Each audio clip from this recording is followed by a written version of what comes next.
this spot.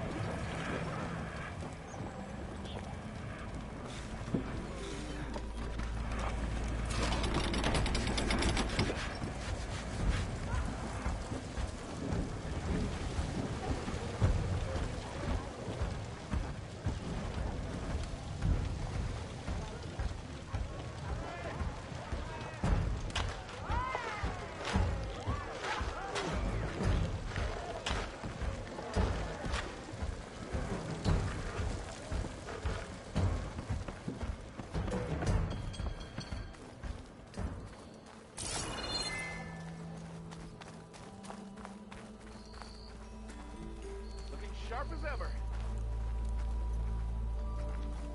Bit busy now, but we'll talk soon. You finally gonna put your muscle where your mouth is?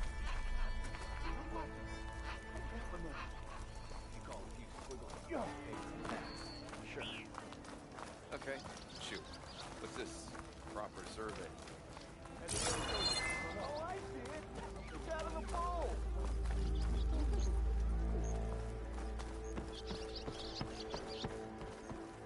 We are on the same side here, folks.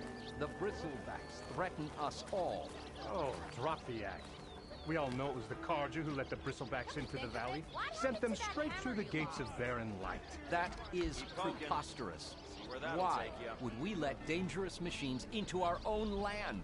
You mean the land that honest Osram laborers work tirelessly with no say in its governance? The land that, should you sign the decree... Oh, you and that damned concession decree. ...would be managed by the people who actually live and work on it. It's been a while.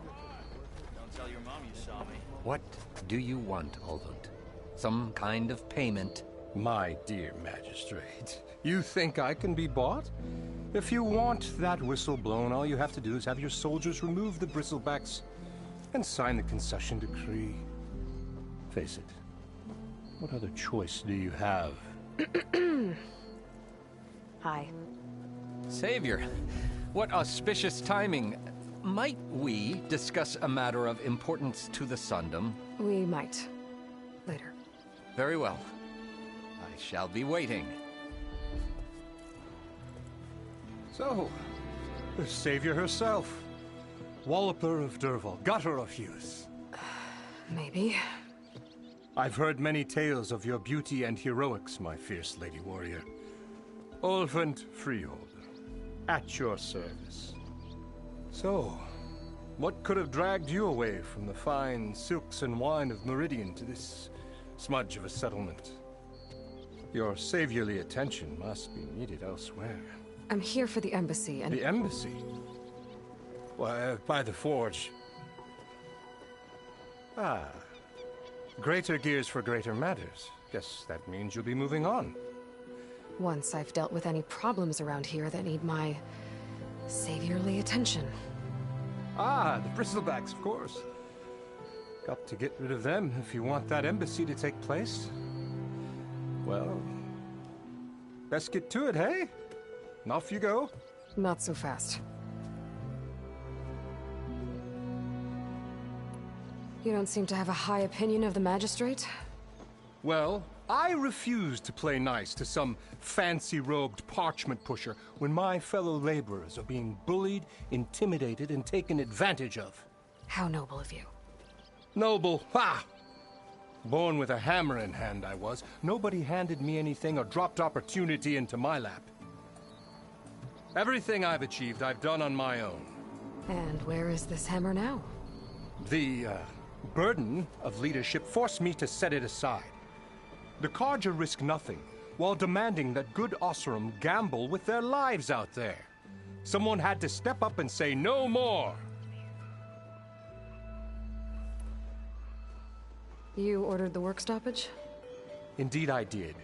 We're laborers, not soldiers. Until the Carja clean up their mess and give us the fair deal we deserve, I'm not risking Osram lives. Fair deal? You mean your concession decree? It's not my decree. It's on behalf of all the good Osram laborers of this land who do all the back-breaking work, while only the Carja reap the rewards. All we're asking for is the ability to share in this prosperity for a land worked by the people, for the people.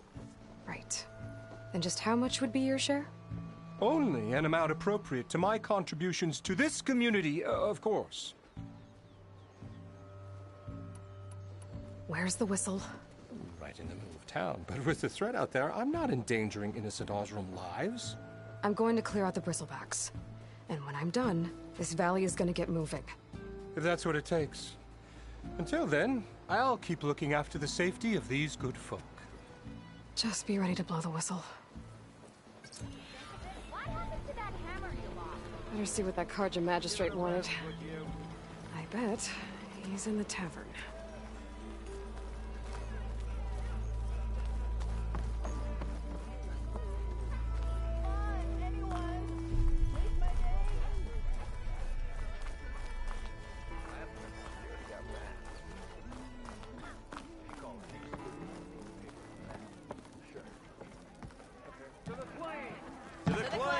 For the brewmaster.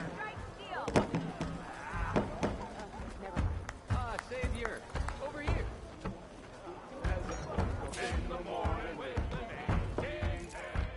Savior, thank you for taking the time. And my condolences that you had to endure Ulvund's bloviating. I've dealt with worse. It sounds like he's really trying to put you over the barrel. The idea that the Carja purposely let bristlebacks into the Daunt, it's completely absurd. But the louder and longer he says it, the more support he'll get for his damned concession decree. How did the bristlebacks get into the Daunt? No one knows for sure. The first report of them came from west of the quarry. But unless they have wings I don't know about, I don't see how they could have come over the mountains. No other way in. The only way I know about is Barren Light. Look, if you can get to the bottom of this, I can offer a considerable bounty in return. Help me shut Ulvund up. What is this concession decree that Ulvund wants? He wants the Sundom to designate portions of the Daunt as Oseram holdings. Only the portions, mind you, that produce any value. Let me guess. Because he stands to profit somehow? Exactly. With the Daunt under Oseram law, he could secure more investment for their numerous ventures. He can't get those investments without the concession? No. Not while there's a chance the Sundom could revoke their access. Hence, why the concession is so important to him. And why blaming the Carja for the bristlebacks, no matter how absurd, works in his favor.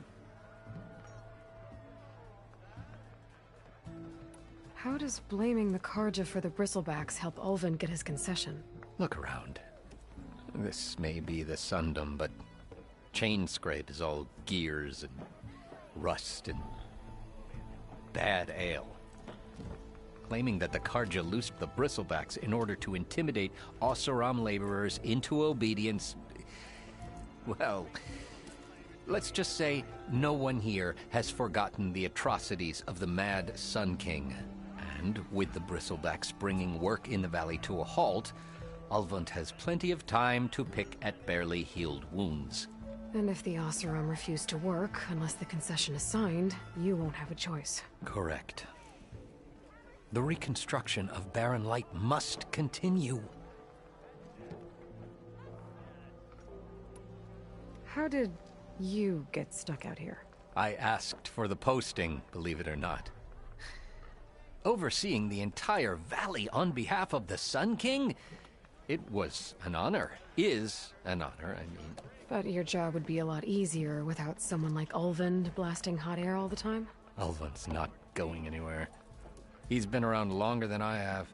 Even fancies himself the founder of Chainscrape.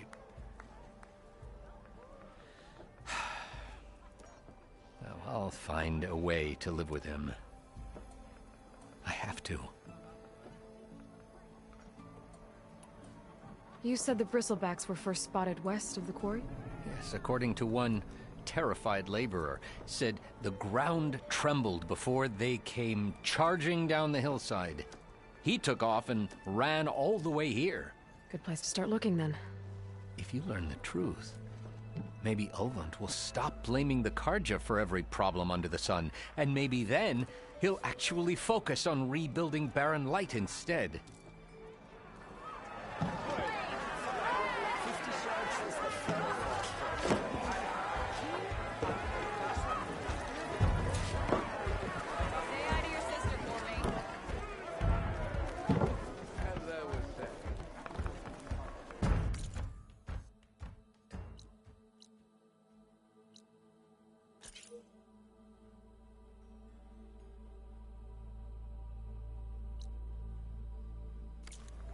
Ignoring me again?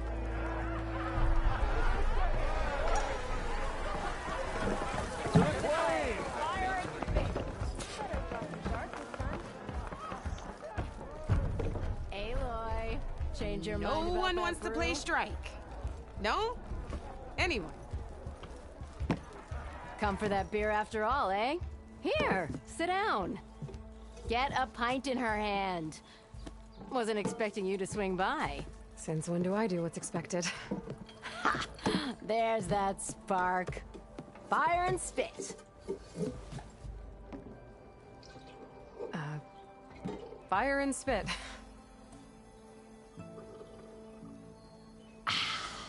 That's a blast from the bellows. Won't fix the forge, but at least I can forget about my troubles for a while. Like what? Take your pick. We got bodies to bury from the bristlebacks, the work stoppage, Olvin grating the gears about his concession decree. Hey! Weapons off the table!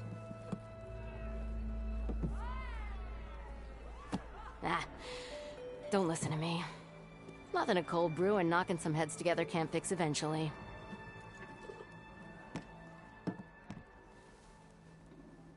So the bristlebacks in the Daunt.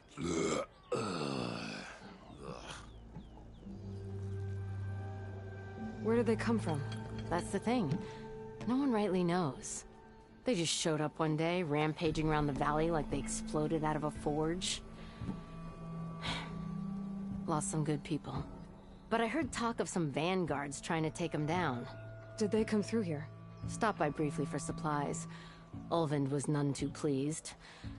Won't be able to crank it to his advantage once the bristlebacks are gone. But how could bristlebacks and the Daunt help Ulvund?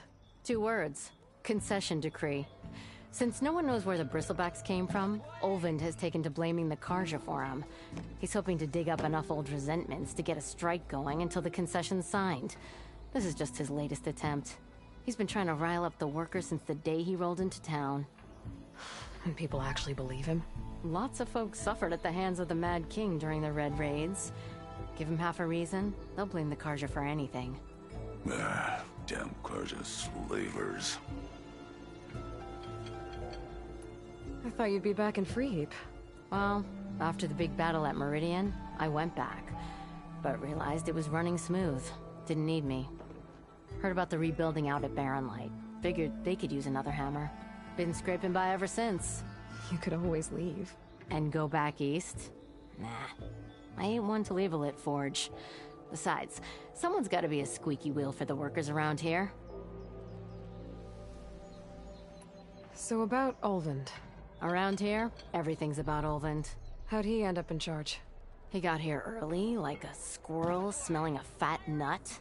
He knew rebuilding Barren Light would need stone and timber.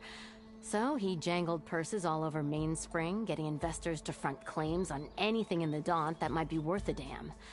Thing is, all the bankers back home know that this is Karja land, and the Sun King can revoke those claims at any time. That's why he's desperate for the magistrate to sign off on a concession decree. This concession decree, what is it exactly? And how would it help Ulvund? It's pig diddle, that's what. A writ that would put all Osram claims in the Daunt under Osram law, even though they're on Karja land. It would mean that any existing ore, stone, and timber claims couldn't be revoked by the Karja. No more risk, no more hesitation for investors back in the claim to pour in the shards and expand their business. And has a stake in all those claims, it would make him richer than a scrapper in a junk heap. Not to mention Chainscrape would become an Osram municipality, so he could buy enough votes to call himself an Elderman.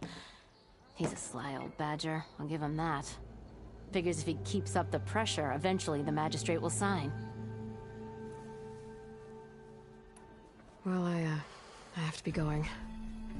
Thanks for the drink, Petra. I'm glad I stopped by. Anytime, Flamehair.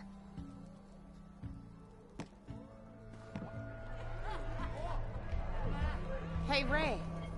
Come to revel in some strike, sister? Let me set the board. I was just passing by. First timer, huh? Don't worry about it. I'll go easy on you. You got any pieces? No. Well, aren't you in luck then? I got an extra set, a Tanakh original straight out of the Forbidden West. Sit. I'll run you through it in a hot spark. I'll give you something special if you win it on my boards, too.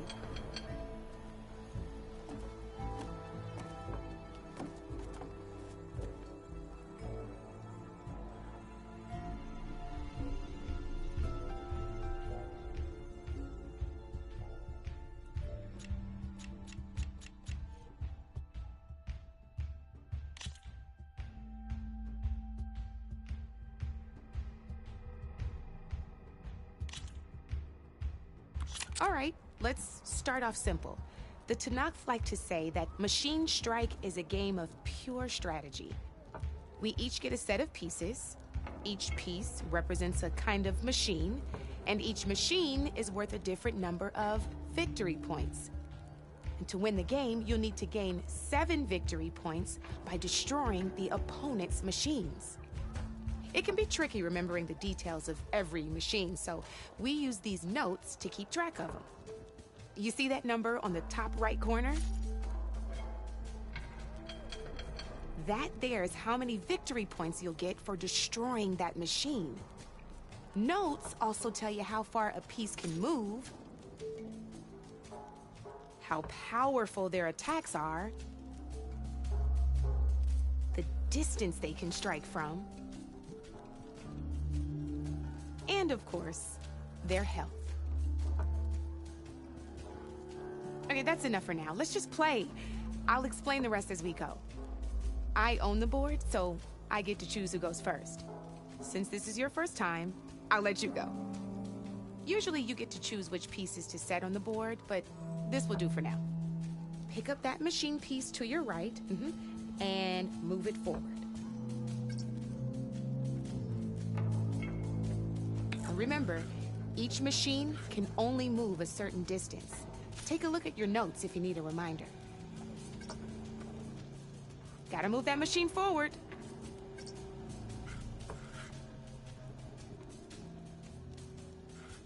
Easy enough, huh? Now, you get to move...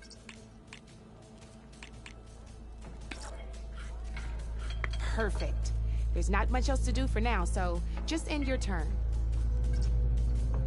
We're forging onwards. Let me move my pieces here.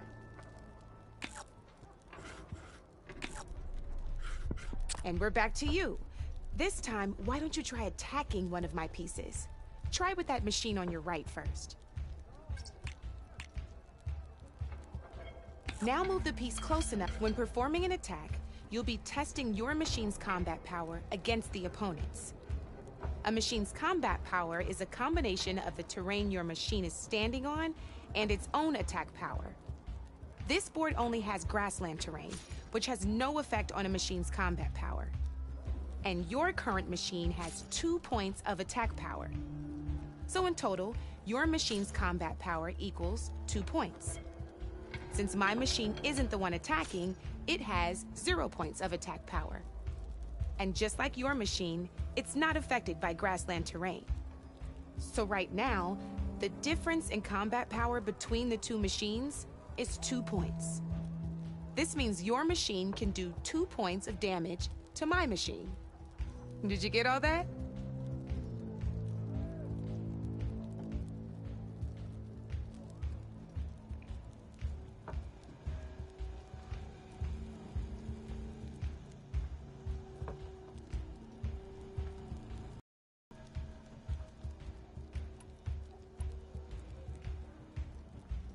Knew you were a smart one. Come on now, attack my machine so we can move on. Not pulling any punches, huh? Now grab that second machine of yours. See how your machine can't move close enough to attack mine? You can make your machine sprint. That lets it move one space further.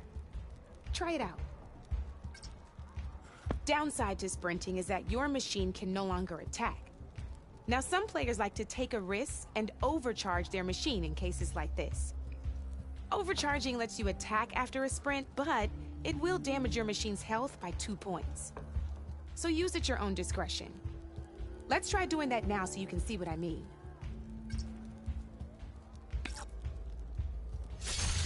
That's about it for your turn then.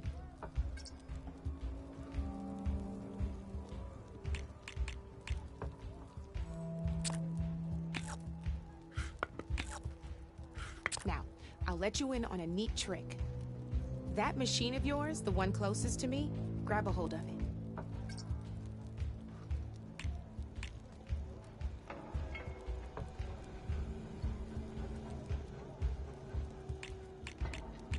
Same as in the wilds, machines have both armored points and weak points.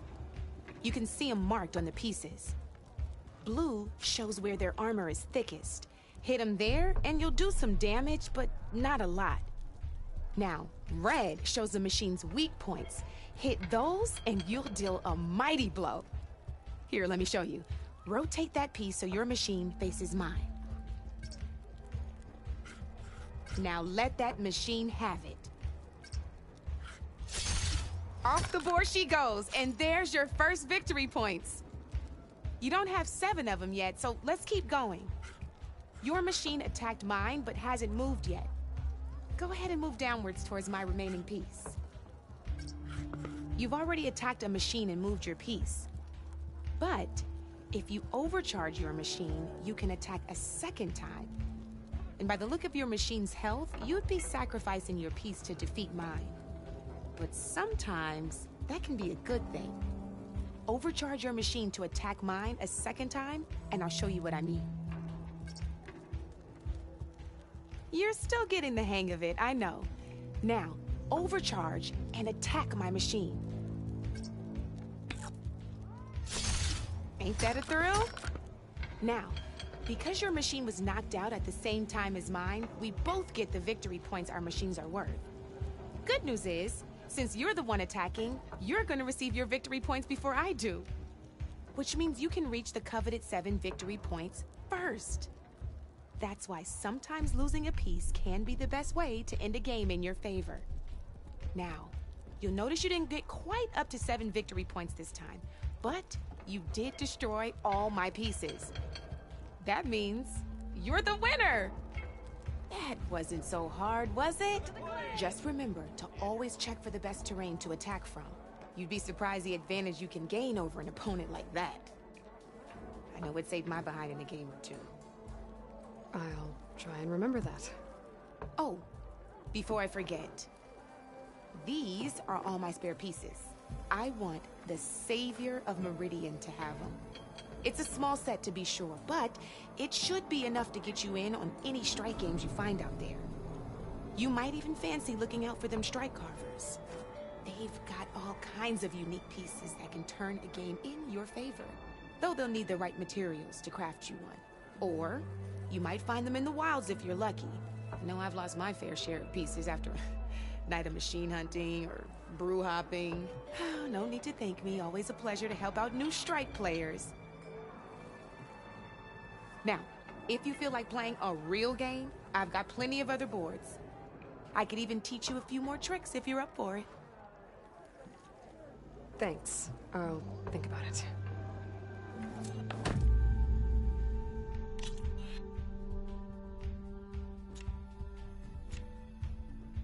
Come back anytime, Red.